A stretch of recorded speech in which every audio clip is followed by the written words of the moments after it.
हम्म,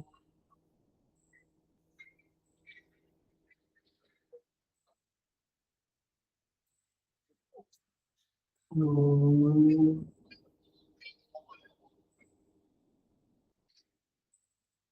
सहना भवतु सहनौ भुनक्तु सह वीर्यं करवावहै तेजस्विनावधीतमस्तु मा विद्विषावहै। ओम शांति शांति शांति। समस्त जन कल्याण निरतं करुणामय नमामि चिन्मय देव सद्गुरु ब्रह्मविद्व।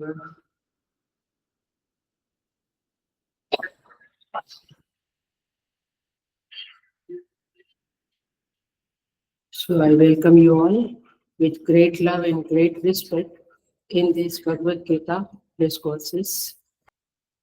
So हम 9वें अध्याय पे है, 9th चैप्टर, श्लोका नंबर 16 से हम चैंटिंग करेंगे।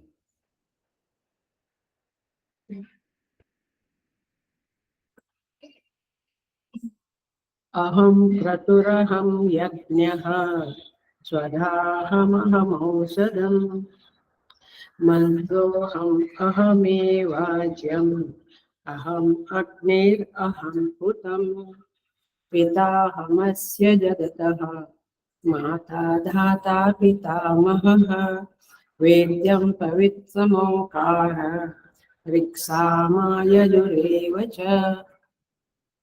गतिर्भर्ता प्रभु साक्षी निवासः शरणं शुरुत प्रभव प्रलयस्थानं निधानं बीजमव्ययम् तपाम्यहमहं वर्षं निगृह्णाम्युत्सृजामि च अमृतं चैव मृत्युश्च सदसच्चाहमर्जुन दैवेद्या मां सोमपापूतपापाः यज्ञैरिष्ट्वा स्वर्गतिं प्रार्थयन्ते ते पुण्यमासाद्य सुरेन्द्रलोकम् अश्नन्ति दिव्यान् दिवि देव भोगान्। 9th चैप्टर राजविद्या राजगुह्य योगो नाम 9वां अध्याय।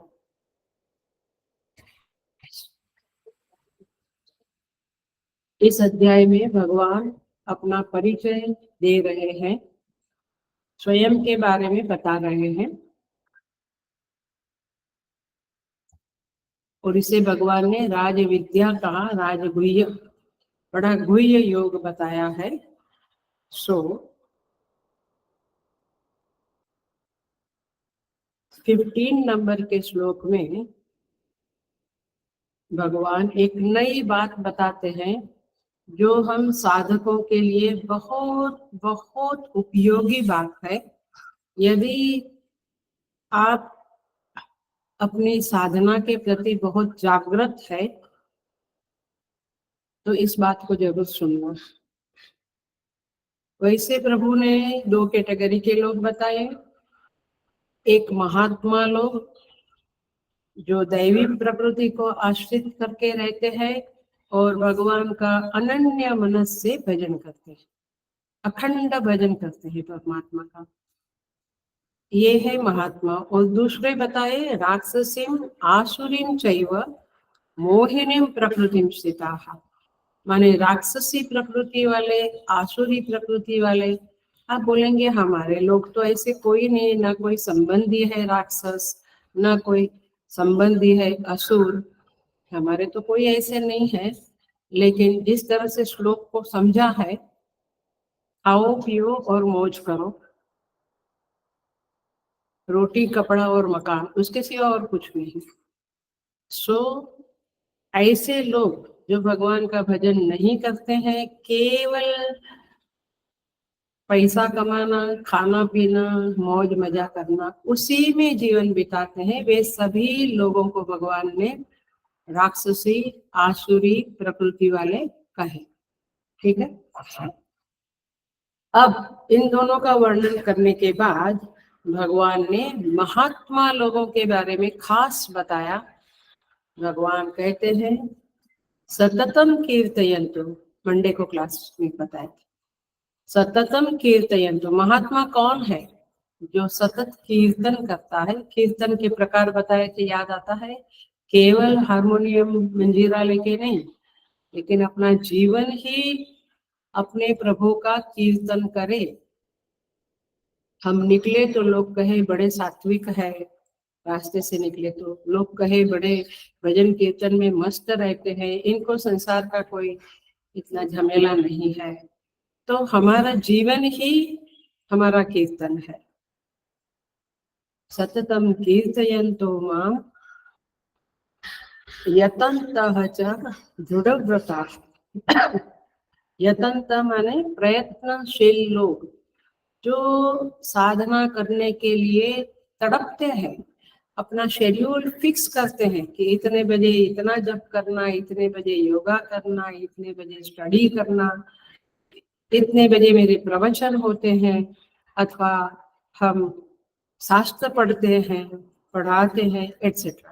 तो ये सब शेड्यूल जिसका पका पक है वो यतंत है, अच्छी साधना करता है, दृढ़ व्रता है। और जिनके जीवन में व्रत है, जैसे एकादशी व्रत, मौन व्रत, ऐसे साधना का भी व्रत है कि हम 1 घंटा स्टडी करेंगे, हम कुछ पढ़ेंगे, हम क्लास अटेंड करेंगे, एक्सेट्रा।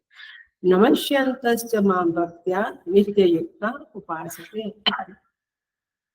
भगवान कहते हैं ऐसे लोग नमस्यन्तश्च, नमस्कार करते हैं। नमस्कार का अर्थ देखा था पिछले क्लास में, क्या देखा था?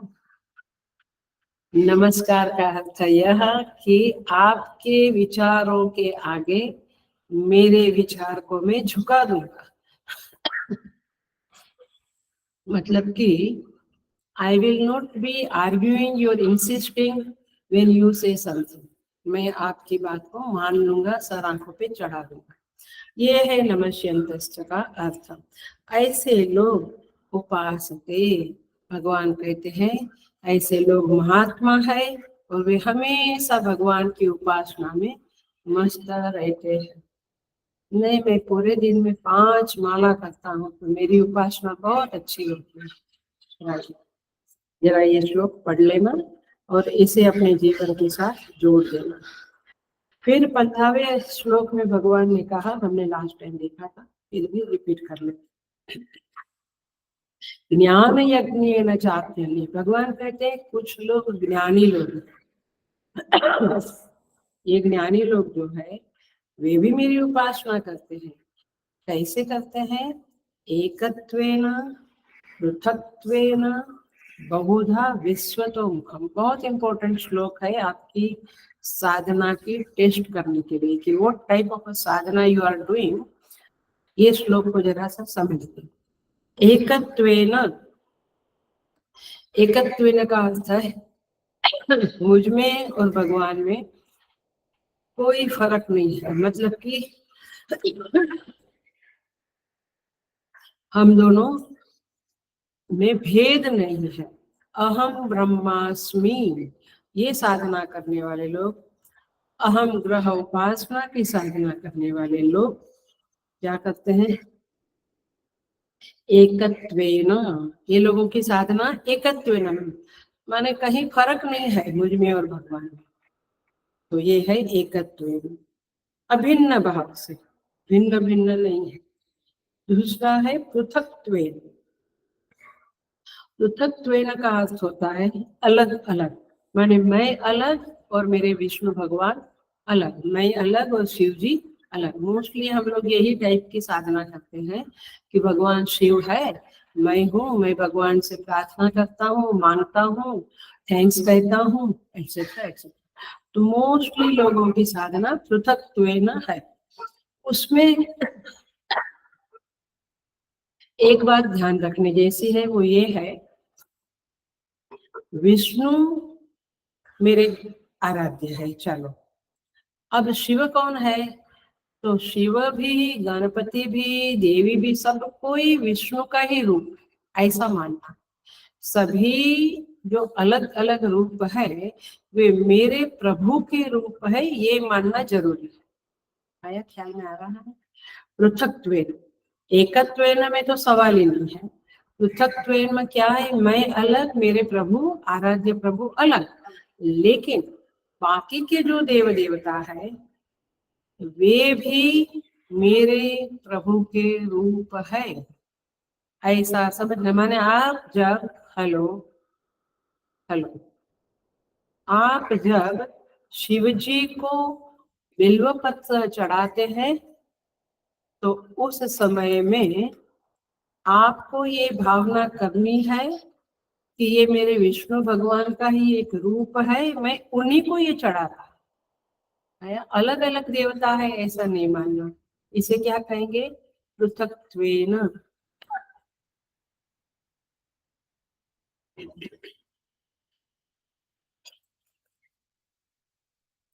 बहुधा विश्वतो मुखम।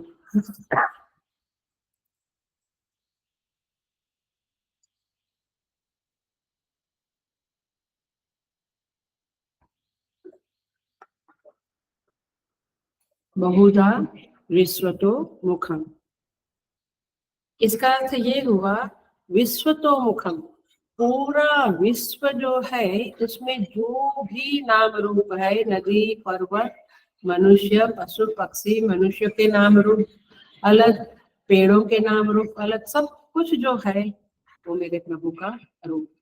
समझ में आ रहा है, ये भावना करनी है और इसे कहेंगे बहुधा विश्वतो मुखम। मैंने विराट स्वरूप परमेश्वर की आराधना जब आप करते हो तो विश्वतो मुखम, स्वयं और अपने आराध्य देव के बीच में जो साधना चलती है वो पृथकत्व है, और इस दुनिया में और मेरे अलावा और कुछ भी नहीं, और मैं ही वह चैतन्य स्वरूप आत्म तत्व हूँ। ऐसी समझ के साथ साधना करना ये एकत्व है। आई थिंक ख्याल में आ गया तीनों प्रकार की। मोस्टली हम कौन से करते हैं, पृथकत्व। सर्वत्र हम परमात्मा को देखने का अभ्यास करने पर भी जहाँ पे हमें डिसलाइकिंग है वहां परमात्मा को नहीं देखते हैं, और एकत्व is a very difficult for us. So generally साधक लोग पृथकत्व वाली साधना करते हैं। आप देखिएगा, इसी बैकग्राउंड के आधार पर ये 16, 17, 18, 19 चार श्लोकास विश्वतोमुखम के ऊपर है। ये तीसरा जो है बहुधा विश्वतोमुखम, पूरे विराट में प्रभु का ध्यान करना, प्रभु को देखना, प्रभु का स्मरण करना। कुछ भी देखो, आप पेड़ देखो तो वृक्ष को देखो, उसको भी देखो, इंसान को देखो, उसको भी देखो, समुद्र को देखो, उसको भी देखो। मतलब समझ में आया, सर्वत्र परमात्मा का दर्शन। सो अब 16वां श्लोक पे आ जाते हैं हम। ये समस्त जगत में जगत को अपना प्रभु का स्वरूप मानना, ये है साधना इस 16वें श्लोक में। अहम क्रतुः, अहम यज्ञः, स्वधा अहम, अहम औषधम। कितने हुए, 4।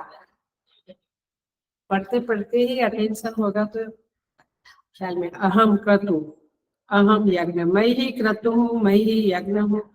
भगवान स्वयं कहते स्वधा अहम, मैं ही स्वधा हूँ, अहम औषधम, मैं ही औषध। मंत्रोहम अहम एव आज्यम, मंत्र भी मैं हूँ, आज्य माने घी, घी डालते हैं ना हवन में, आज्य भी मैं हूँ। अहम अग्नि ही, अहम हुतम, मैं ही अग्नि हूँ और मैं ही हुतम, हुतम माने हवन क्रिया हूँ। अच्छा प्रभु आप ही सब कुछ हो। हाँ, मैं यज्ञ हूँ, मैं क्रतु हूँ, मैं मंत्र हूँ, मैं औषधि हूँ, मैं अग्नि हूँ, मैं घी हूँ और मैं हवन क्रिया भी मैं हूँ। हम तो अलग अलग समझते थे, हवी अलग है, घी अलग है, लकड़ा अलग है, डालना अलग है, हम लोग अलग अलग। यहाँ पे क्या बताते हैं, ये गीता है, ये गीता है। गीता जी आपको धीरे धीरे उपनिषद में ले जाएगी, ये उपनिषद की बातें हैं। ये कर्मयोग नहीं है, ये ज्ञान योग है और उपासना भी। आइए हम देखते हैं। तो 16वां नंबर का श्लोक, विश्वतो मुखम की व्याख्या के साथ आरंभ होता है। 4 श्लोक इसी के ऊपर है, याद रखना।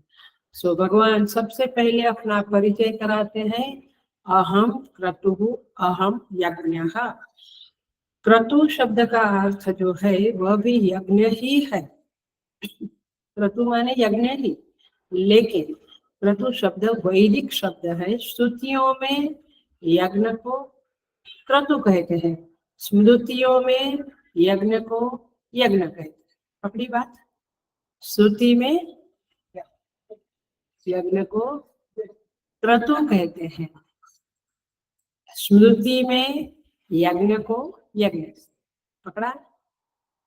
तो क्रतु एवं यज्ञ अलग अलग नहीं है। आपने सुना है शतक्रतु करके? शतक्रतु शब्द सुना है? नहीं। क्रतु माने वैदिक यज्ञ ही है, वेद में यज्ञ ही है। शत माने 100, क्रतु माने यज्ञ। इंद्र को शतक्रतु कहते हैं, क्यों? क्योंकि 100 यज्ञ करके फिर उसको इंद्र पद मिला। इसीलिए जो बलि राजा का ये हुआ प्रागट्य, वामन भगवान का प्रागट्य हुआ, तो क्यों? क्योंकि वो 100वां यज्ञ किया तो इंद्र पद मिलेगा। तो शत क्रतु। अब समझ में आए? क्रतु शब्द वैदिक साहित्य में यज्ञ को क्रतु कहते। अहम क्रतु अहम यज्ञ।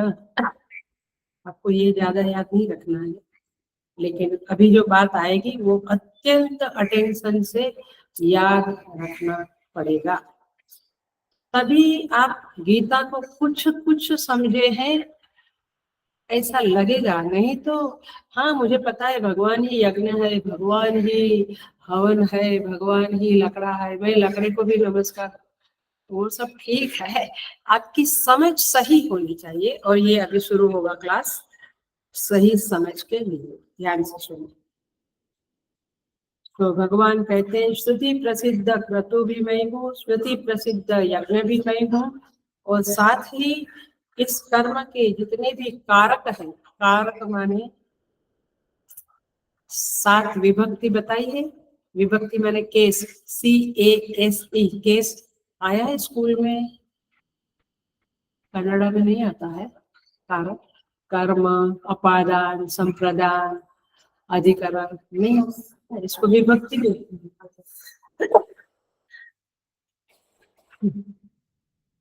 इसी को क्या बोलते हैं? केस बोलते हैं इंग्लिश में। तो सारे कारक भी मैं हूँ, ऐसा भगवान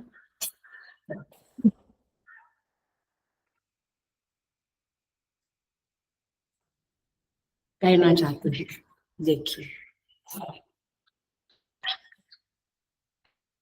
अब बिल्कुल अटेंशन, हाँ एकदम ध्यान से सुनना। और जब आपको समझ में आएगा तो लगेगा कि oh the whole life I was in a misunderstanding, I was in a गलतफहमी, ऐसा आपको मालूम।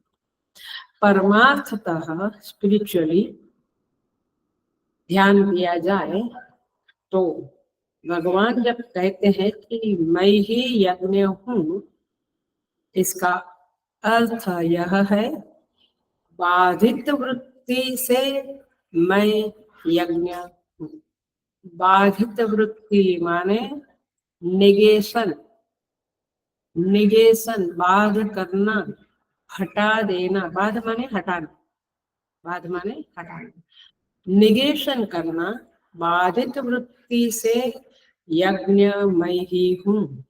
बाधित वृत्ति का अभिप्राय यह है, हेलो, यज्ञ जो है उसमें जो नाम और रूप है, जैसे ये हवी है, ये घी है, ये लकड़ा है, नाम और रूप उसका बाध करके उसको हटाकर बाद में जो अवशिष्ट रहता है वह मैं हूँ। नहीं समझा? बिल्कुल नहीं समझा। समझा? नहीं समझाती हूँ और ट्राई करती हूँ। जैसे एग्जाम्पल देती हूँ, चलो जैसे सर्प जो है रज्जू के ऊपर रोप के ऊपर जो सर्प दिखा, उस सर्प का नाम और रूप हटा दिया। सर्प शब्द नाम हटाया, उसका रूप जो है जहरीला, थोड़ा कुंडलाकार, ऐसा वैसा, वो हटा दिया, नाम एंड रूप हटा दिया। तो उसका बाध किया, हटाया मैंने बाध किया, तो बचा क्या? रज्जु ही बची। रज्जु के ऊपर ही आपने सर्प का अध्यारोप किया था, अध्यास सुपर इम्पोजिशन किया था, उसे आपने हटा दिया। अब समझा? बाध माने अब तक मैं डर रहा था, इधर रज्जु के, इधर सर्प है, भाई सर्प है, बारिश है, देखो अपनी सोसाइटी में वहां सर्प निकला था, वहां निकला था, ये तो सर्प ही है। आदमी सिक्योरिटी आता है, ऐसा ठक ठक करता है, वो बोलता है देखो ये सर्प नहीं है, ये तो एक डोरी पड़ी है रोप पड़ा है। फिर हम क्या कहते, तो हमने क्या किया? कुछ हाथ से किया? हमने दिमाग में क्या किया? जो सर्प का अंडरस्टैंडिंग था उसको हटाया, और राइट अंडरस्टैंडिंग जो रज्जू है, रोप है, वो समझा। समझ में आया? अब समझ में आया? बाधित वृत्ति माने बाध किया, हटाया, जो सुपर इम्पोजिशन था, अध्यास था, उसे हटाया, और जो सही है उसको देखा। अब समझ में थोड़ा बहुत? अच्छा चलो, आपको शायद ये भी समझे। अमिताभ बच्चन है, वो बन गया बेगर, किसमें? मूवी में। तो वो मूवी में तो यू आर एंजॉइंग उसका बेगर का रोल एंड सब कुछ यू आर एंजॉइंग, लेकिन आप अंदर बिल्कुल बाधित वृत्ति से भी देखते हैं, अरे यार ये तो साहों का सा है, बहुत पैसे वाला है, ये थोड़ा गरीब है। तो आपने क्या किया? उसका गरीब वाला जो रोल था उसको हटाया। तो क्या किया आपने? बाध किया। किसका बाध किया?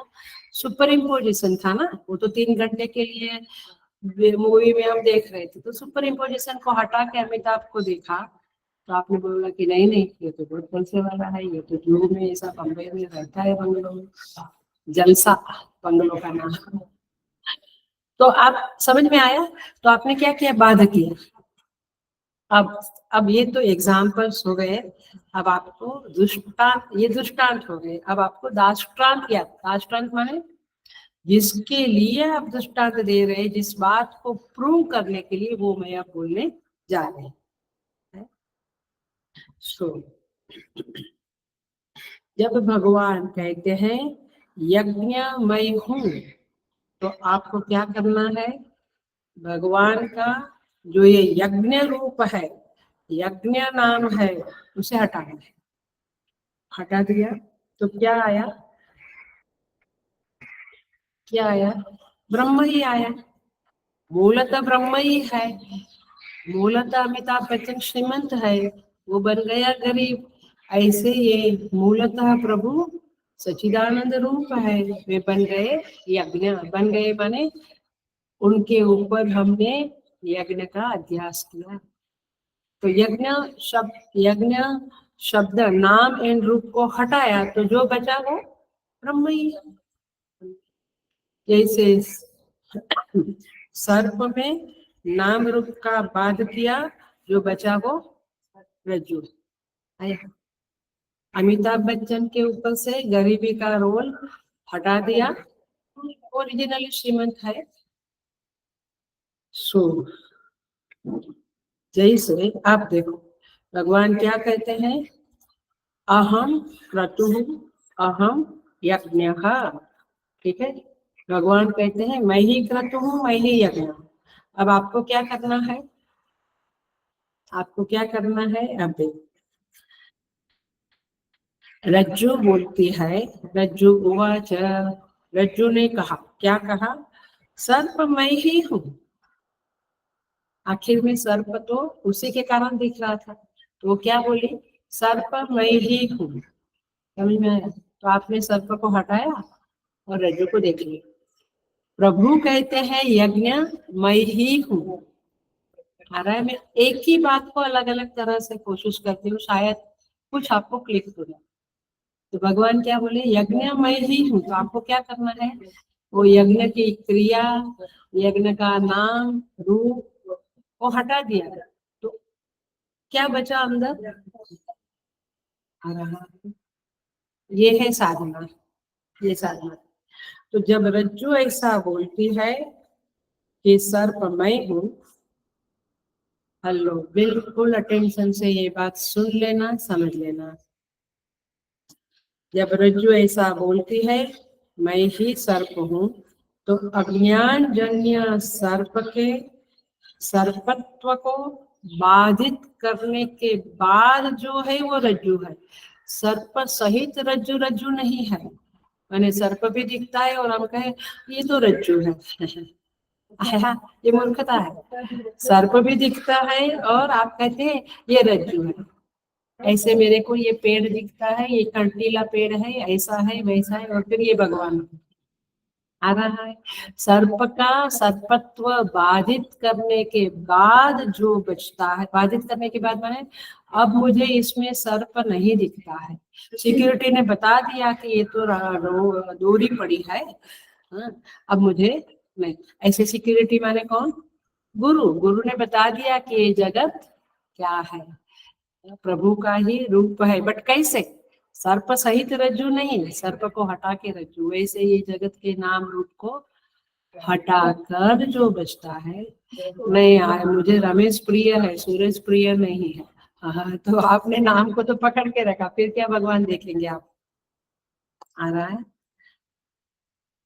तो जब जगत को हम ब्रह्म बोलते हैं तो समझ लेना चाहिए कि बाधित वृत्ति से जगत ब्रह्म है।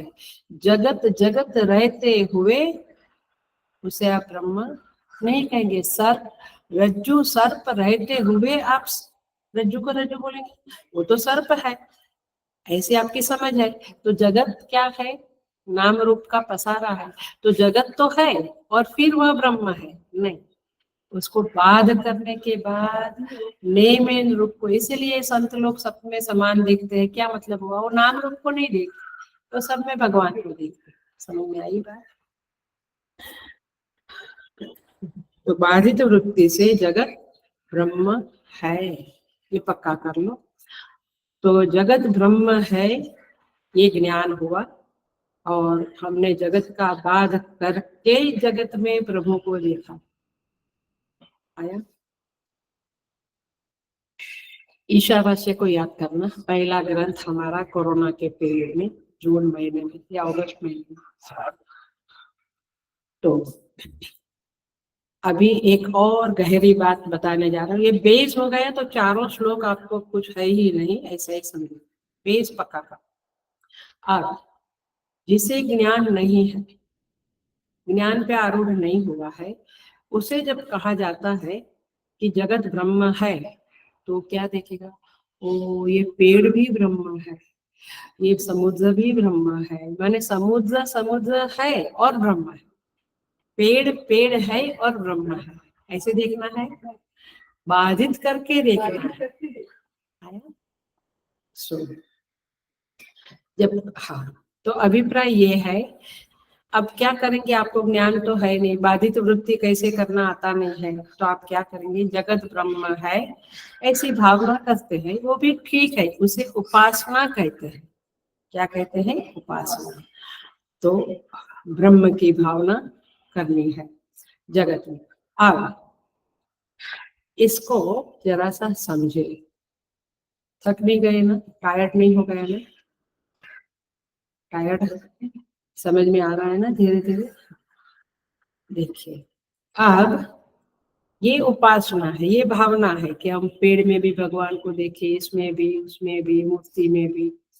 अब ये उपासना का जो सिद्धांत है वह यह है, अन्यस्मिन अन्य बुद्धि, बुद्धि ही अन्यस्मिन अन्य बुद्धि ही। पेड़ तो पेड़ है, उसमें आपने भगवान की बुद्धि करी, ये नहीं ये तो वट वृक्ष है, ये तो पीपल का वृक्ष है, ये तो वासुदेव है, तो आपने भावना की अन्यस्मिन अन्य बुद्धि, माने किसी में किसी की बुद्धि करी हमने, करते हैं ना, कोई दुष्ट है, हम कहते जाने दे, हमको झंझट नहीं करना है, तो हम उसमें सज्जनता की बुद्धि करते हैं। ये आपका अनुभव है।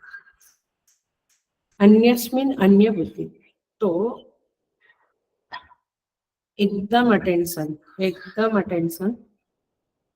तो अन्य में अन्य की बुद्धि करना ये भ्रांति है, गलत फहमी है। एक दुष्ट है और हम कहें नहीं नहीं वो सज्जन है, तो ये तो भ्रांति है, इट्स अ रॉन्ग नोशन। वो सही देखना नहीं है, वो दुष्ट है तो दुष्ट है, हम कहते नहीं नहीं बड़ा सज्जन है, तो ये क्या हुआ, भ्रांति हुई। फिर सामने वाला कह रहा है पागल है क्या, तेरे को पता नहीं उसने ऐसा ऐसा किया, तो भ्रांति। तो अन्यस्मिन अन्य बुद्धि भ्रांति है कब, जब आप उसे करते हो। मैंने आपने अपनी बुद्धि से किसी को अच्छा कहा, बुरा कहा, ये कहा वो कहा, तो ये क्या है, भ्रांति है। भ्रांति माने गलत फहमी, रॉन्ग नोशन, सही दर्शन नहीं करना। अब इसका क्लासिक एग्जांपल, रज्जू में सर्प देखना, ये क्या है, भ्रांति है, भ्रांति है, गलत फहमी है।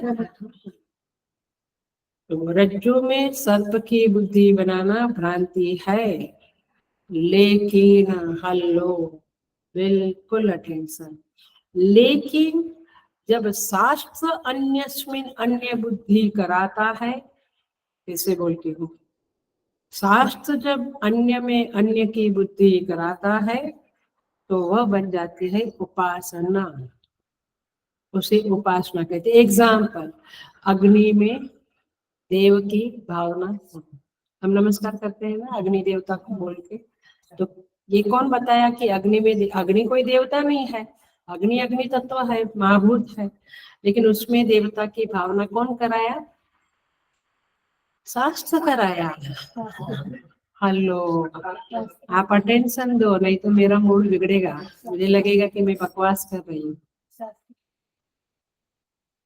आप बिल्कुल, आप बोलो मत, एकदम ध्यान से सुनो, अंदर पकड़ो इस बात को। आप बोल बोल करेंगे तो वो बोलने में चला जाएगा, एकदम अंदर उसको एब्सॉर्ब करो। अन्यस्मिन अन्य बुद्धि, किसी में किसी प्रकार की बुद्धि करना, समझ में आता है। कोई गरीब है, हम कहे नहीं नहीं वो तो साहो का साहा है, शहनशाह, या अपनी आपने बुद्धि की है, बट वो तो भ्रांति है, शास्त्र ने नहीं बताया। शास्त्र ने बताया कि अग्नि में देवता की बुद्धि करो, शास्त्र ने बताया कि शालिग्राम में विष्णु को पूजो, तो आपने क्या किया, विष्णु को शालिग्राम में देखा। तो शास्त्र ने जब कराया अभ्यास, तो वह शास्त्र जनित जो अभ्यास है, अन्यस्मिन अन्य बुद्धि है, वह उपासना है। और आप खुद कुछ भी कर लेते हो।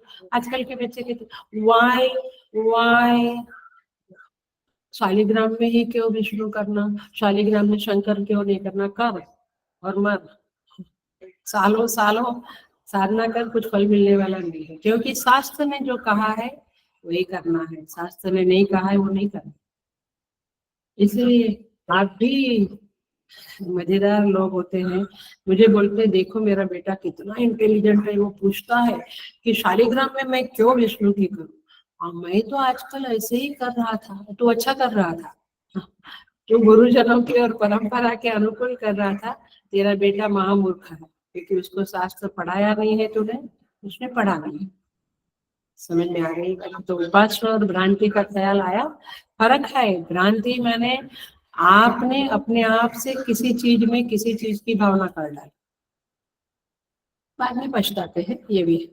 और उपासना मैंने शास्त्र ने किसी चीज में किसी चीज की भावना हमसे करवाई, सुपारी में गणपति,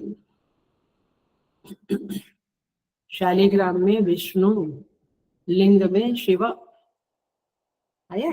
तो ये शास्त्र की बातें हैं। तो शास्त्र जब कराता है अन्यस्मिन अन्य बुद्धि, तो उपासना है, हमारा स्वयं का है तो भ्रांति है, ये बातें पकड़ लेना। अब ये जो शास्त्र करवाता है भावना, ये उपासना है, भावना है, लेकिन ये बड़ी उपकारी है। उससे हमारी चित्त शुद्धि होती है, उपासना से चित्त शुद्धि होती है। आप यहाँ पे श्री कृष्ण का विग्रह है, आप उसमें कृष्ण मानते हो, यस, तो आपका क्या हुआ, शुद्धिकरण हो रहा है ये। आप पत्थर मानेंगे तो कुछ नहीं होगा। सो जब हम इस तरह से उपासना करते हैं तो हम ब्रह्म विद्या के योग्य बनते हैं। अब मूल बात पर आ जाइए, अहम क्रतुः अहम यज्ञः, ये भगवान स्वयं कहते हैं। तो आपको क्या करना है, या तो आप उस यज्ञ में, उस घी में, लकड़े में, हवि में भगवान की भावना करो, अथवा आप बाधित वृत्ति से इन सब का नाम रूप हटाकर ब्रह्म की भावना करो।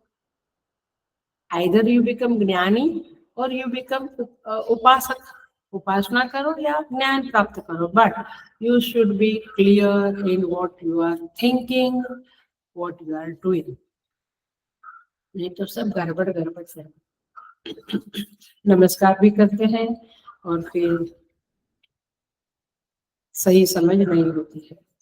सो भगवान कहते हैं बहुत सारी उपासनाएं तैत्तरीय उपनिषद में भी आती है। जो लोग मेरे साथ फ्राइडे को तैत्तरीय उपनिषद करते हैं उन्हें पता है बहुत सारी साधनाएं है, उपासनाएं है। छांदोग्य, ऐसे बहुत सारे उपनिषदों में भी बहुत उपासनाएं बताई गई है।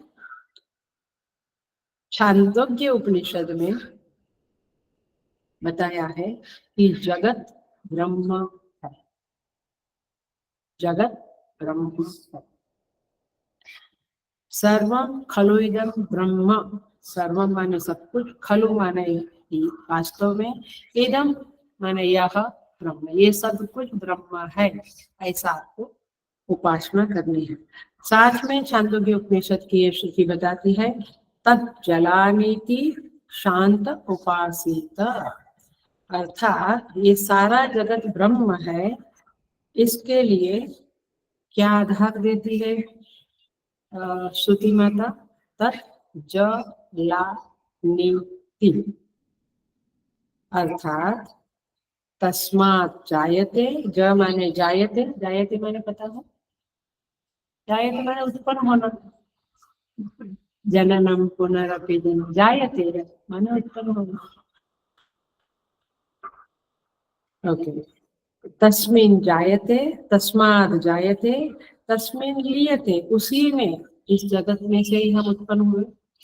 अन्न, अन्न फिर माता पिता, हम उत्पन्न हुए तो जगत से ही उत्पन्न हुए। तस्मिन् लीयते, उसी में हम मिल जाएंगे, मिट्टी में मिल जाएंगे। और तस्मिन् निवसति, उसी में हम रह रहे हैं, अभी हम अन्न खा रहे हैं, वो मिट्टी तो है, मिट्टी, बारिश, सूर्य, मैंने पंचमहाभूत का प्रसारण। तो तस्मात् जायते, तस्मिन् लीयते, तस्मिन् निवसते, उसी में रहते हैं। तो इस तरह से देखो, कुछ समझ में नहीं आया मुझे पता है, या कुछ लोगों को आया होगा। घट, घट मिट्टी से उत्पन्न हुआ, मिट्टी में ही बसता है, मिट्टी में ही लीन हो जाएगा, तो क्या कहा जाएगा, वो घट ही मिट्टी है, मिट्टी ही घट है। ऐसे जगत ही ब्रह्म है, ब्रह्म ही जगत है। समझ गए? अभी अभी ये छांदोग्य उपनिषद की ये जो श्रुति है वो समझ में आई, तज्जलानीति शांत उपासित, ये हमें शांत होकर सोचना है।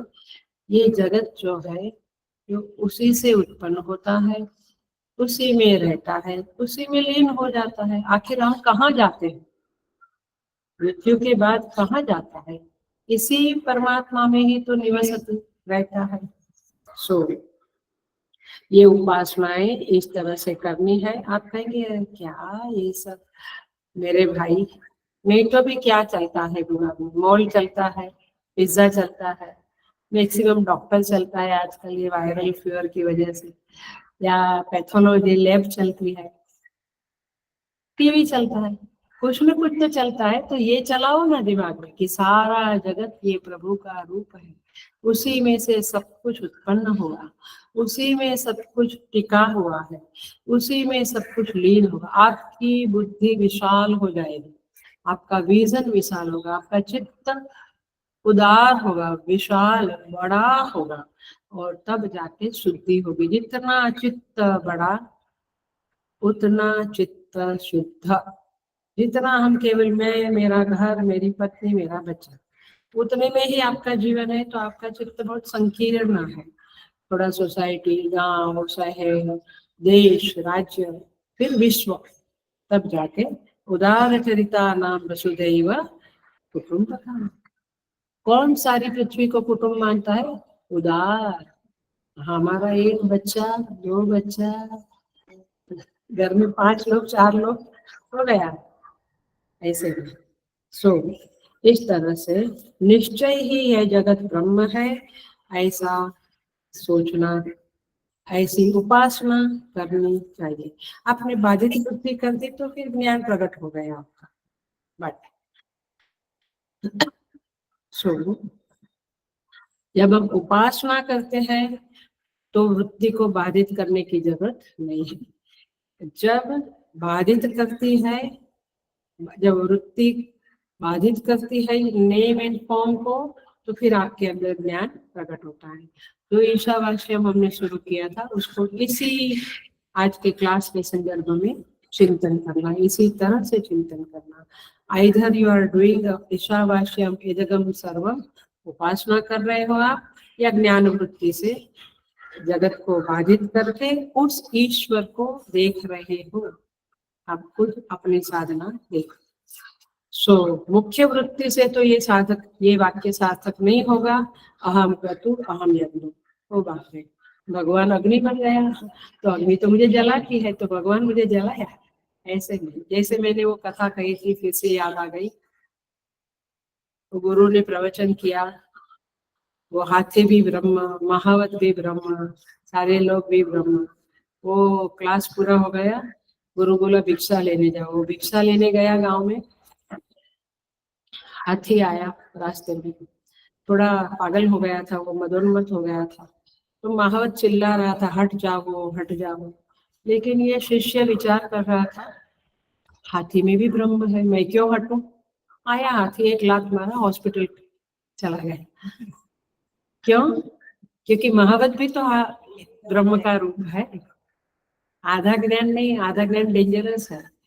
सो जब गुरुजी गए, गुरुजी ने उसको दूध का प्याला दिया, और तब शिष्य ने कहा कि गुरुजी ये तो बड़ा गड़बड़ हो गया। तो गुरुजी बोले, वो महावत भी ब्रह्म, वो हाथी भी ब्रह्म, तुझे दूध पिला रहा है वो भी ब्रह्म। आइदर यू सी एवरीवेयर ब्रह्म और यू डोंट सी इट। आया, बाधित वृत्ति से करो या फिर उपासना, गड़बड़ नहीं करनी। दृष्टांत क्या है? सर्प और रज्जु का। सर्प वास्तव में रज्जु ही है, ऐसा कहने में कोई दिक्कत नहीं है। लेकिन सर्प सर्प रूप में रहते हुए रज्जु नहीं है। वो सर्पत्व हटाया तब जाके वो रज्जु बने। ऐसे जगत में से जगतत्व हटाया माने क्या? राग द्वेष हटाया। जगत माने क्या? जगत माने राग द्वेष का पसारा ही है, और कुछ नहीं है। ये सब चीजों में कहीं राग है, कहीं द्वेष है, तो ये मेरा जगत है। तो जगत में से जगतत्व को हटाया माने क्या? राग द्वेष को हटाया। समझ में आ रहा है? तब जाके क्या बचेगा? ब्रह्म। सर्पत्व का बाध करके जो अवशिष्ट रहता है वह रज्जु है। उसी तरह से उसी तरह से वेद यह नहीं कह रहा है कि जगत जैसा दिख रहा है वैसा ब्रह्म है। नो, श्रुति कहती है जगत में नाम रूप का बाध करके, अर्थात राग द्वेष का बाध करके जो अवशिष्ट अधिष्ठान है वह ब्रह्म है। कैसे समझेंगे हम? दुर्दृश्य विवेक में हमारा खाना में चल रहा था, थोड़े 8-10 लोग शायद बाकी थे और कोरोना शुरू हो गया। तो वो टेक्स्ट अभी भी मन में आता है कि पूरी करें। बहुत प्यारी टेक्स्ट है, अत्यंत प्यारी टेक्स्ट है। और उसके ऊपर स्वामी सुबोधानंद जी के लेक्चर्स तो जबरदस्त है, टू गुड है। बट अनफॉर्चुनेटली उसका बुक पब्लिश करने के लिए परमिशन नहीं मिल रहा है। सृष्टि नाम ब्रह्म रूपे सच्चिदानंद वस्तुनि। दृश्य विवेक। अब्धौ फेनादिवत् सर्वं नाम रूप सर्व नाम रूप प्रसारण। क्या कहते हैं? मैं क्या समझा रही हूँ? बाधित वृत्ति या उपासना। सृष्टि नाम ब्रह्म रूपे सच्चिदानंद वस्तु में, ये है दृष्टांत। अब दृष्टांत क्या दिया? अब्धौ, अब्धि माने समुद्र, अब्धि माने अब माने पानी, अब्धि माने समुद्र। अब्धौ फेनादिवत, समुद्र में तरंगे उठती है, हाँ, वंटोड़ उठते हैं या भंवर उठते हैं, हाँ, सब कुछ। ये सब क्या है? नाम है। ये भंवर है, ये तरंग है, ये छोटी तरंग, ये बड़ी बड़ी लहरें हैं, है? ध्यान श्लोक में आता है ना पूरा। सो अब्धौ फेनादिवत, तो समुद्र में जैसे भंवर उठी, तरंग उठे, ये सब नाम रूप है। वास्तव में क्या है? पानी। इस तरह से जैसे समुद्र में फेन, बुलबुले आदि अनेक नाम रूप उत्पन्न होते हैं, वैसे हम लोग सच्चिदानंद ब्रह्म में ये अनेक नाम रूप पहाड़, वृक्ष, नदियां, समुद्र, मनुष्य, पशु, पक्षी, पेड़, ये सब क्या है? जैसे समुद्र में बुलबुले तरंग है तो समुद्र पानी ही, वैसे सब कुछ ब्रह्म ही है, बट ये नाम रूप प्रसारण, इसी का नाम सृष्टि है। सृष्टि माने क्या? नाम रूप प्रसारण। और नाम रूप को हटा दिया तो क्या है? ब्रह्म ही। सो ऐसे सच्चिदानंद ब्रह्म में अनेक नाम रूपों के प्रसारण को सृष्टि कहते हैं। तो इस तरह से आई थिंक आपको ईशावास्यम इदगम सर्वम मच मोर क्लैरिटी के साथ आज चित्त में प्रकाशित हुआ होगा। सो इसी तरह से ये बातें हैं और ये श्लोक है। आई थिंक काफी डिगिंग हुआ, काफी क्या कहते हैं, खिला ठोका गया है, और भी उसको पक्का करते हैं। सो 15वें श्लोक में भगवान क्या कहते हैं? महात्मा एक ज्ञान यज्ञ चाप्यन्ति, और उसके प्रीवियस श्लोकों में महात्मा, महात्मा कैसा है? जो भगवान को भूलता नहीं, अनन्य मनसः न विस्मरति इत्यर्थः, भगवान का स्मरण करता रहता है। ये समस्त जगत में व्यवहार करता है, ऐसा नहीं वो बैठा रहता है, व्यवहार करता है, सारे अलग अलग नाम रूपों से अलग अलग व्यवहार करता है, बट वो देखता क्या है? भगवान। ये सब भगवान है। तो उसका अभ्यास इतना दृढ़ होता है कि उसकी प्रमा, सुनो, उसकी प्रमा नाम रूप का बाद करती रहती है और अधिष्ठान का स्मरण कराती रहती है। ये महात्मा की आंतरिक स्थिति क्या है जो हम बनाना चाहते हैं, और तब जाकर हम आगे बढ़ेंगे। क्या? नाम रूप का उसका ज्ञान जो है, महात्मा का जो नॉलेज है, वो क्या करता है? नाम रूप का बाध कराता रहता है, और अधिष्ठान माने वो नाम रूप के पीछे जो परमात्मा है उसका स्मरण कराता रहता। ये दो बात है कि एक बात है? एक ही बात है। ये हटा तो ये दिखा। तरंग, तरंग शब्द, तरंग रूप मेरी आंखों से हटा तो मुझे जल ही जल दिखा। तो जल देखना अलग है एंड तरंग हटाना साइमल्टेनियस। इसी को कहते हैं अगेन दृश्य विवेक। वायवग्नि जलो विषु देव देव तीर्य नरादिषु अभिन्ना अभिन्ना सच्चिदानंदाः विद्येते रूप नाम्नि। देखो क्या कहते हैं?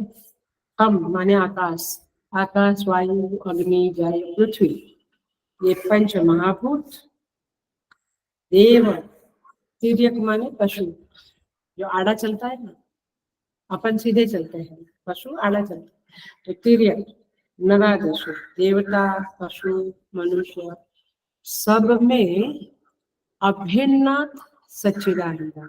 ये सच्चिदानंद कौन है? सब में व्याप्त है। ऐसा नहीं कि पशु में कम है, कम है, पशु में कम है, पशु में भी सेम है। प्रॉब्लम ये है कि पशु की बुद्धि इतनी नहीं है, डल है करके उसके अंदर वो प्रकट नहीं हो रहा है। हम जितनी बुद्धि को शुद्ध करेंगे उतना उतना परमात्मा प्रकट हो।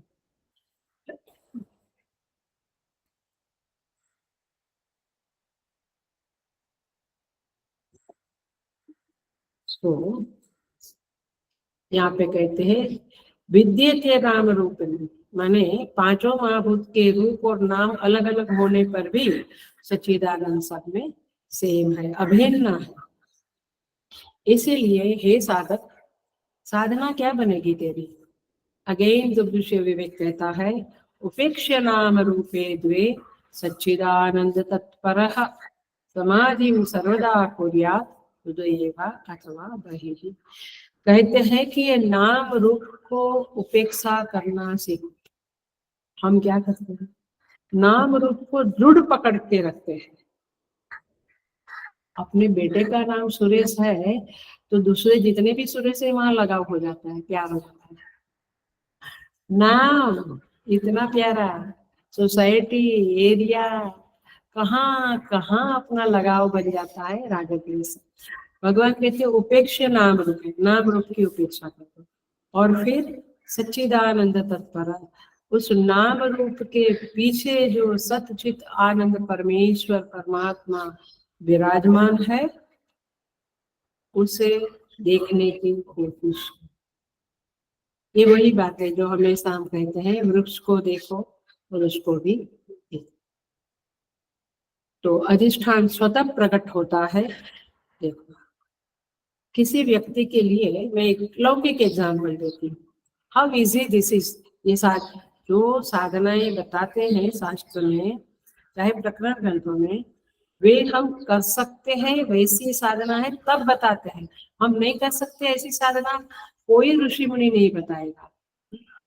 सो ऐसे मत बोलो ये हम थोड़ा कर सकते हैं। यदि बुद्धि थोड़ी ठीक कर, क्योंकि ऋषि मुनि ने कहा है तो हम कर सकते। देखो किसी के प्रति हमें शत्रुता का भाव है, दुश्मनी। अब जब हम उसको देखते हैं तो वो मनुष्य है, ये मनुष्य का शरीर है, वो अच्छे खानदान का है, बट मेरा कुछ है करके शत्रुता है, ऐसा नहीं देखेंगे हम। केवल उसको शत्रु के रूप में देखेंगे, हमें और कुछ नहीं, उसकी सज्जनता, उसका कुछ उपकार कुछ नहीं दिखेगा। Am I right? होता है, ऐसा ही होता है, भूल जाते हैं। सो माता पिता, चलो हम माता पिता के रूप में ही देखते हैं। ये माँ एक स्त्री है, ये एक पुरुष है, इसको नहीं देखते हैं। मतलब कि हमें जो देखना है वो हम देखते हैं ना। वैसे यदि हमें परमात्मा देखना है तो हम देख सकते हैं, इसको शत्रु के रूप में देख सकते हैं, तो ये नाम रूप को हटा के परमात्मा के रूप में देख सकते हैं। सो व्यक्ति प्रपंच की उपेक्षा कर सके और अधिष्ठान का दर्शन करे, यही ऋषि की कामना है, ऋषि यही चाहता है। और इसीलिए जो लोगों ने वर्ण किया है कि मुझे परमात्मा इस जगत में देखना है, मुझे उनके अलावा कुछ नहीं देखना है, तो आप ऐसा देख सकते हैं। इसका अभ्यास करना पड़ता है, इट्स नॉट टू डिफिकल्ट। सो जो हमारी वृत्ति है वो जो देखना चाहती है वही देखती है, चाहे सारी दुनिया कहे कि अरे ये तो बहुत अच्छा इंसान है, no I don't like him, I told you no I don't like him. क्यों? क्योंकि आपको जो देखना है वही आप देखते हैं। तो जब नेगेटिविटी आपको जो देखना है देखते हैं, तो हम परमात्मा को जो देखना है वो क्यों ना देख सके। इसकी सज्जनता को हटाकर, इसके खानदान को हटाकर, इसके पद पोजीशन को हटाकर हम दुश्मनी ही दुश्मनी, उसकी बुराई ही बुराई देखते हैं। तो फिर ये जगत के नाम रूप को हटाकर हम परमात्मा को क्यों ना आराम से देख सकते, बट हम नहीं देखते। साधना ये करनी है, ऐसा परमेश्वर कहते हैं। सो इस तरह से ये ज्ञानी भक्त इस तरह से इस श्लोकों को समझता है। उपासक उपासना की दृष्टि से इस श्लोकों को समझता है। हम पूरा करते हैं अभी। अहम स्वधा अहम औषधम। शास्त्र में स्वधा हवि को कहते हैं। अपन हवि डालते हैं ना यज्ञ में, तो जो पितरों को जो हवि डाला जाता है, पिंड बनाते हैं आप लोग, और उसको कहते हैं स्वधा। तो हवि जो है पितरों को दी जाती है, उसे स्वधा कहते हैं। अहम औषधम। औषधम शब्द का संस्कृत में अर्थ है अन्नम। इसलिए गुरुजनों के आश्रमों में बहुत बार हमने तो सुना है, गुरुजन कहते हैं कि अन्न को औषधि रूप में लो, क्योंकि आश्रम में मैंगो के बहुत पेड़ थे, तो इतना रस बनता था, बकेट की बकेट भर के रस पड़ा रहता था, खाया नहीं जाता था। लेकिन फिर भी बाबा जी कहते थे औषध समझ के अन्न का ग्रहण करो, और हमको रसगुल्ला जो भी अपना फेवरेट है, औषध समझ के अन्न का ग्रहण करो, तो फिर वह अन्न आपको औषधि के रूप में आरोग्य देगा। और आपने उसको औषध के रूप में नहीं देखा, फिर वो अपना प्रभाव दिखाता है। सो औषध माने अन्न।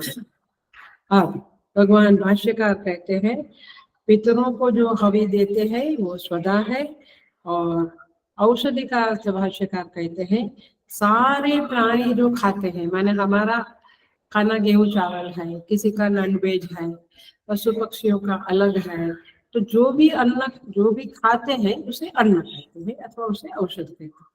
दूसरा अर्थ औषध का है व्याधि उपशमार्थम भेषजम, अर्थात व्याधि को दूर करने वाला जो दवाई है उसे भी औषध कहते हैं। अन्न को भी औषध कहते हैं और दवाई को भी औषध कहते हैं। और स्वधा शब्द तो पितरों के साथ रहता है। ये केवल हम लोग ही समझ सकते हैं। बाहर के देशों में पितर पितर दूसरा लोग उनको श्राद्ध करना, उनका वार्षिक करना कुछ नहीं।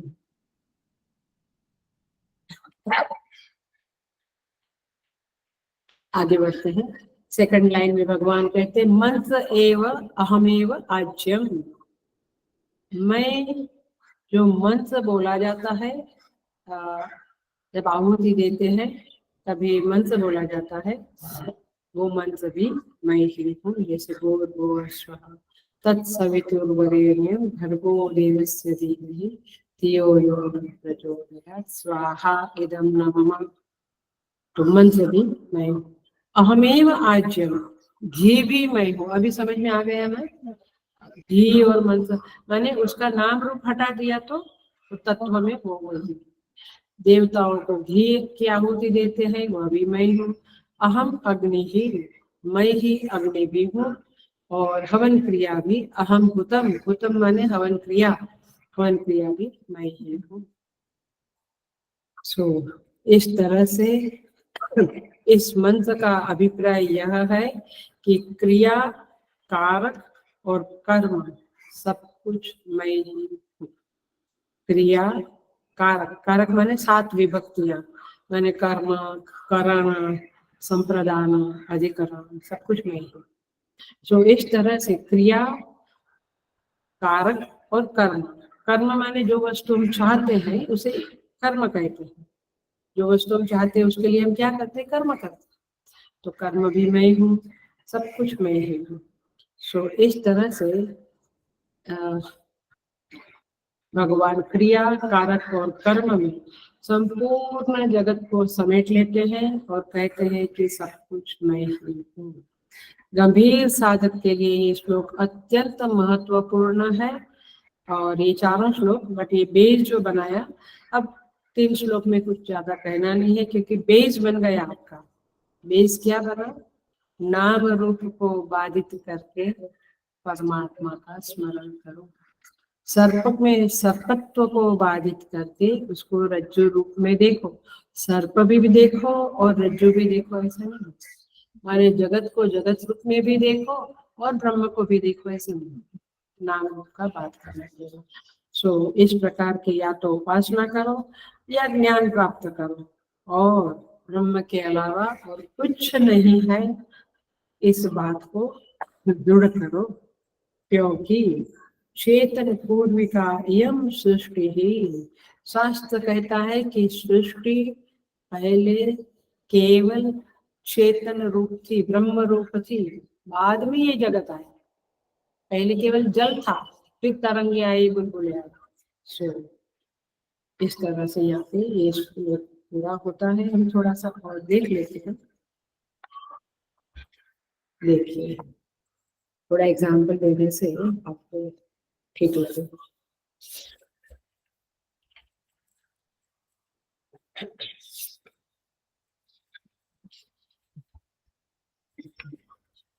जब बहुत नजदीक का एग्जाम्पल देती हूँ, अपने समय का एग्जाम्पल देती हूँ। एकनाथ महाराज को बहुत समय नहीं हुआ, ऐसा उनकी बायोग्राफी में कहा जाता है, चरित्र में, कि एकनाथ महाराज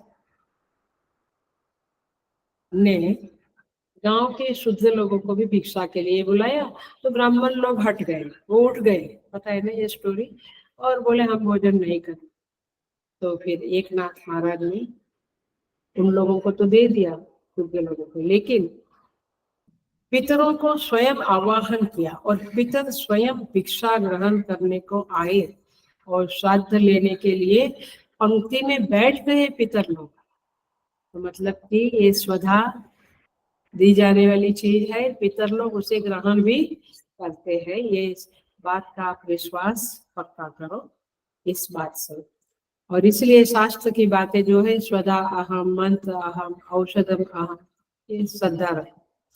भीष्म पितामह के बारे में कहते हैं कि शांतनु ऋषि, उसके पिता, पिंडदान के समय में प्रकट हो गए। उन्होंने हाथ ऊपर किया। भीष्म पितामह ने पिंड दान नहीं किया, स्वधा नहीं दिया। क्यों? क्योंकि वो बोले कि आगे यदि किसी के पितर ने हाथ नहीं किया तो लोग पिंडदान नहीं करेंगे, इसलिए आप हाथ वापस ले लो। और फिर उन्होंने किया। बट पॉइंट इज दिस की पितर होते हैं, वे हमारा पिंडदान ग्रहण करते हैं। ये महाभारत में भी आया, एकनाथ महाराज का तो साक्षात अनुभव हुआ। रघुवंश महाकाव्य में प्रसंग है राजा दिलीप का। दिलीप राजा पितरों का श्राद्ध कर रहे थे। उस समय में पितर लोग पूछने लगे कि दिलीप, तुम्हें तो आगे संतान नहीं है, तो हमें तर्पण कौन करेगा? दिलीप महाराज ने कहा कि हे पितृगण, उत्पत्ति के लिए जितने प्रयत्न करने चाहिए सारे लौकिक प्रयत्न मैंने किए, लेकिन अब क्या करूं, नहीं हो रहा है, संतान नहीं प्राप्त हो रही है। फिर गुरु वशिष्ठ को कहा गया कि आप देखो तो क्यों ऐसा हो रहा है। वशिष्ठ गुरु ने देखा ध्यान में, तो प्रतिबंधक कर्म क्या था तो सुनो। हम लोग चीजों को बहुत लाइट लेते हैं, ऐसे लाइट नहीं लेना है। शास्त्र हाँ ये तो ठीक है, सब कथाएं हैं, कथाएं नहीं है, सब सही बातें हैं। सो उन्होंने देखा कि एक बार दिलीप राजा जंगल में से पसार हो रहे थे, वहां कामधेनु बैठी थी। कामधेनु को दिलीप राजा ने प्रणाम नहीं किया। देखो, कामधेनु मैंने स्वर्ग की गाय। हमें भी रास्ते में से हम जाते हैं तो हम लोगों को भी आदत है कि हाथ, गाय के मस्तक को हाथ लगा के अपने हृदय को स्पर्श करते हैं। सो उन्होंने नहीं किया, नमस्कार प्रणाम नहीं किया। तो फिर ये नियम होता है कि जब हम बड़ों के पास से पसार होते हैं तो हरिओम करना चाहिए। कम से कम एक हाथ से एक एक्शन करना चाहिए नमस्कार का, कुछ तो रिस्पेक्ट करना चाहिए। आपको बार बार ये उत्तरकांड की बात बताई है। काकभूषुंडी जी का गुरु जी आए और वे खड़े नहीं हुए, तो महादेव ने श्राप दिया 1000 साल के लिए तुम अजगर बन जाओ, याद है ना? तब जाके गुरु ने जो स्तोत्र गाया वो क्या है? हे भगवान, बहुत बार ये कह चुकी है, नमामि समीशान निर्वाण रूप। आया, याद आया, रुद्राष्टकम। ये कथा है और ये हकीकत है। So the point is this कि गुरु आए और खड़े नहीं हुए तो भगवान भी क्रुद्ध हो गए, क्योंकि शास्त्र का जो नियम है वो आपको पालन करना चाहिए, नहीं तो फल मिलता रहता है। तो कामधेनु ने श्राप दिया कि तुम प्रणाम नहीं किया तो तुम निसंतान रहोगे, अब क्या करें। तो वशिष्ठ ऋषि ने कहा कि तुम ऐसा करो, इसका उपाय है, क्योंकि हर एक गलतियों का प्रायश्चित शास्त्र में बताया गया है। तो वशिष्ठ ने कहा, वशिष्ठ ऋषि ने कहा कि तुम कामधेनु की जो बछड़ी है नंदिनी, उसकी सेवा करो। तो फिर नंदिनी की सेवा करने लगे, उसको घास खिलाना, नहलाना, दिस दैट सब। दिलीप राजा फिर वन में रहकर तपस्या करते हुए नंदिनी की सेवा करने लगे। एक बार धर्मराज व्याघ्र बनकर आए नंदिनी को खाने के लिए। ये टेस्ट कर रहे थे, परीक्षा कर रहे थे दिलीप राजा की। दिलीप राजा ने कहा कि आपको मांस ही चाहिए ना, मेरा मांस ले लो, बट नंदिनी को हाथ मत लगाओ। माने बछड़ी की रक्षा के लिए अपनी जान देने को तैयार हो गए। धर्मराज प्रकट हो गए व्याघ्र में से, एकदम धर्मराज प्रकट हुए और फिर उसे आशीर्वाद दिया, तब जाके रघुवंश चालू हुआ, रघु का जन्म हुआ। आया ख्याल में? तो ये कथा है। तो देवता को प्रसन्न करना पड़ता है, तब जाके अपने काम भी होते हैं। कई बार अपने आप प्रयत्न से होता है, कई बार कुछ अड़चने हैं तो देवी शक्ति की सहाय लेकर अपने काम करने चाहिए। सो इस तरह से स्वधा हम, मैंने भगवान कहते ये स्वधा मैं ही हूँ। तो आप चीजों को ऐसे ही नहीं समझना। मंत्र हम, मंत्र भी मैं ही हूँ। तो मैंने हम मंत्र जप करते हैं तो हम भगवान का ही नाम लेते हैं। हाँ, आप कोई भी मंत्र जपो, परमात्मा का ही नाम, स्मरण उसका करें। एग्जाम्पल देते हैं संत लोग से एक समझने के लिए। पंजाब में एक शादी हो रही थी, विवाह।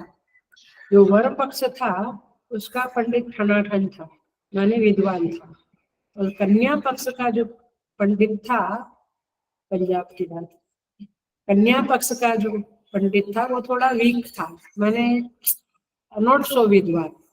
अब विधि शुरू हुई।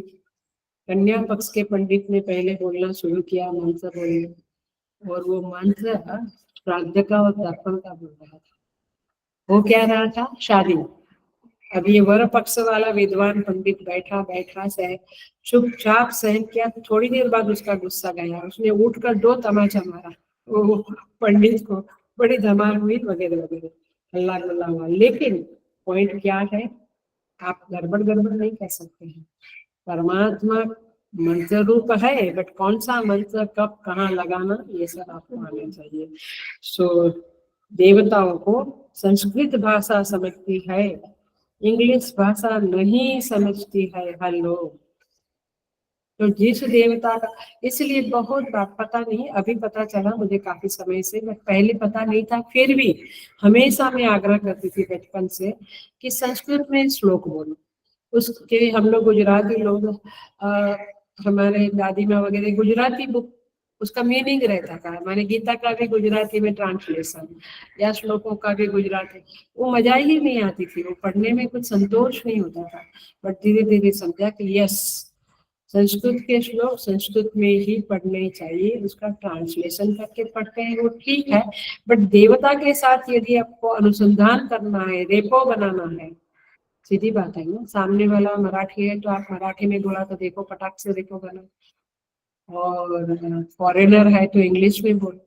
तो रेपो बनाना है तो उसकी भाषा में बोलने से फर्क पड़ ही जाता है। कन्नड़ा है तो कन्नड़ा में बोलने से फर्क पड़ता है। अभी हम हिंदी में बोल रहे हैं तो आपको है ना। सो जो भी है श्राद्ध, पिंड, स्वधा, स्वाहा, वो सब कुछ आप संस्कृत में बोलना चाहिए।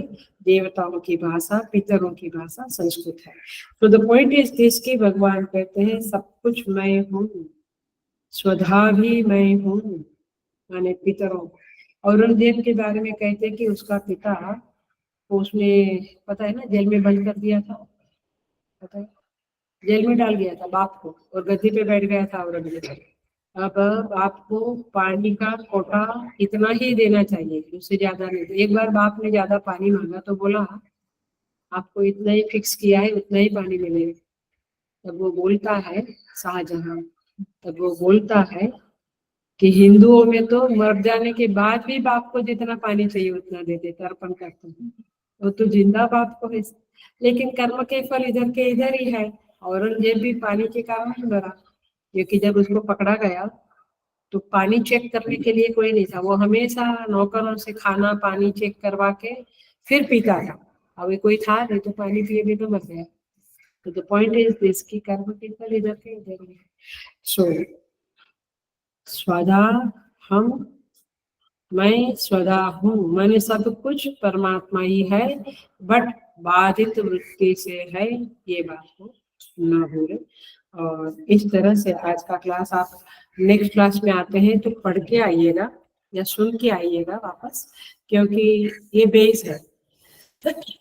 अभी बाकी के 4 श्लोक माने 16, 17, 18, 19 चारों के चारों सेम सिद्धांत के ऊपर, सेम प्रिंसिपल के ऊपर खड़े हैं।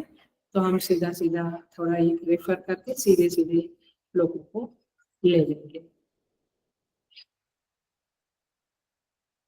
गतिर भक्ता प्रभु साक्षी सब कुछ बढ़िया है, अच्छे से। ओम पूर्णमद पूर्णमिदं पूर्णात् पूर्णमुदच्यते पूर्णस्य पूर्णमादाय पूर्णमेवावशिष्यते। ओम शांति शांति शांति। हरि ओम। श्री गुरु हरि।